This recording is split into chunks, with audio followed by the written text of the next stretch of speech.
Hey everybody, and welcome to this week's edition of the Lakelands Football Show. This is a big week for two of our local teams. Abbeville and Saluda are about to meet in the Upper State Championship.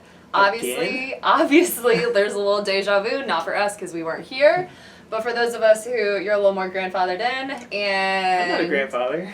But you've been here for over a year. Sure. So you remember them meeting last year. Yes. In the Upper State Championship. Great game. Unfortunately, I didn't get to go, but what I heard was Malik Brooks, big player of the year this year, had a great game all season long, and this year as well.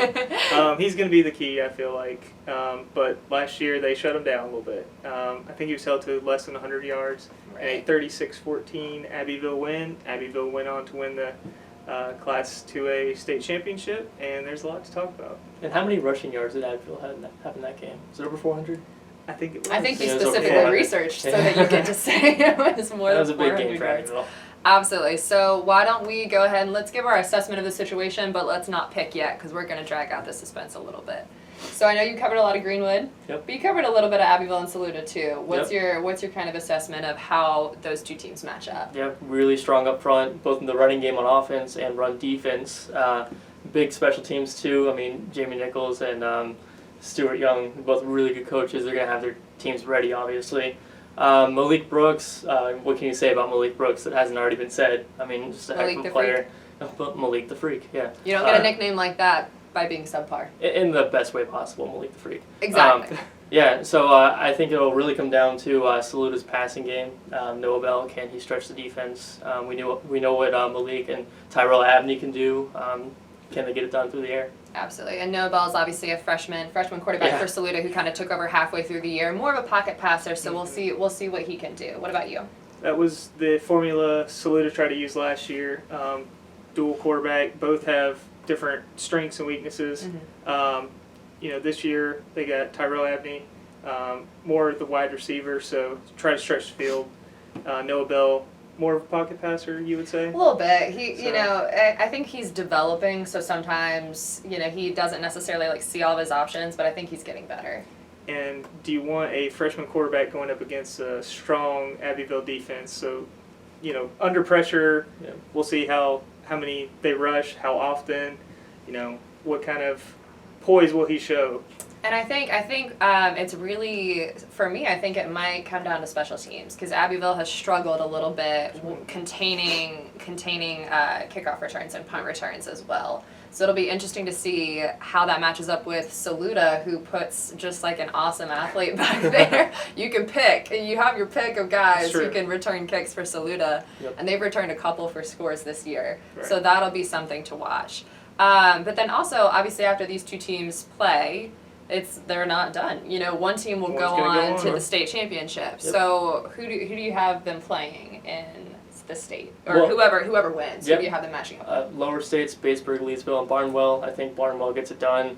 You know how much I like their offensive line. They have a left tackle, 6'7", 300-plus pounds. Big itty bitty little guy. Gonna play somewhere on Saturdays next year. I think Barnwell gets it done, and they'll play the winner of Saluda and Abbeville in the state championship game. Not so fast, my friend. I'm no Lee Corso, but I think Batesburg, Leesville, they've already played Saluda. Saluda beat them in a very tough game. That was I would argue that was the toughest game of Saluda's season. Well, at that and the fact that Saluda played Sean Thurman, first trying to find themselves without Malik Brooks. Malik Brooks healthy against Batesburg, Leesville. There's your result, a tough game. And that's probably the last tough game Saluda's played in a while. That's a good point to make. I think Saluda has not necessarily benefited from some realignment matchups because then they kind of have just dominated everyone, with the exception of that 38-7 season opening loss to Strom Thurmond. But they were missing some personnel first game of the season. Sure. We'll give them a little break. But then obviously you get into the playoffs and it's like, whoa, these guys can play too. Exactly. Not that they're they're smart. Not that they're surprised. And obviously, they handled Liberty last week, 35-5. Yeah. Yep. So we'll see how they do against Abbeville, who's a team that can obviously really play all the way to the state championship. They've won a few games in a row, I think. Yeah, they're not bad. But Abbeville has had some tough games here and there, like that 7-7 tie with Lincoln County. You know, so you get some really good exposure to a good team. Right. Yeah. And you were there. It was your fault they tied. It is my fault. It's all on you. I think that when all is said and done, I think it's going to come down to Abbeville. You look at both. Let's move into picks. Yeah. Go ahead and take my pick here. There's both strengths and weaknesses on both teams, but I think each team covers the other strength or weaknesses. I think you made a great point about special teams. Saluda has a strength, but I think the big thing for me is Abbeville at home. You've already beaten Saluda last year. Saluda's gunning for you. They're going to throw everything you can at you. Can you hold your composure, penalty-wise, big play-wise? Don't give up big play.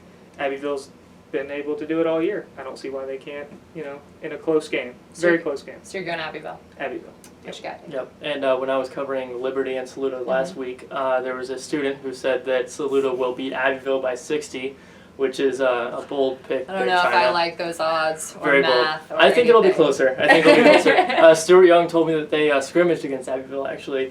So they played them a few times the past couple of years.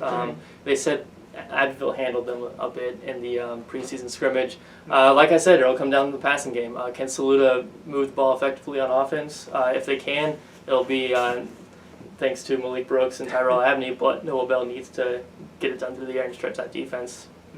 I think Abbeville wins, though. I think Abbeville just has the players on defense. Jamie Nichols. How can you bet against Jamie Nichols in Abbeville? I don't know. So I think Abbeville gets done. Yeah, and you mentioned the passing game, which is something I'd like to circle back to. Abbeville was missing Bryce Jackson, their best receiver, their biggest downfield target last game. Sure. Still managed to shuffle some guys like T.J. Rogers, Junior Rapley in there, and they were fine. But Bryce, obviously, you're going to feel that absence.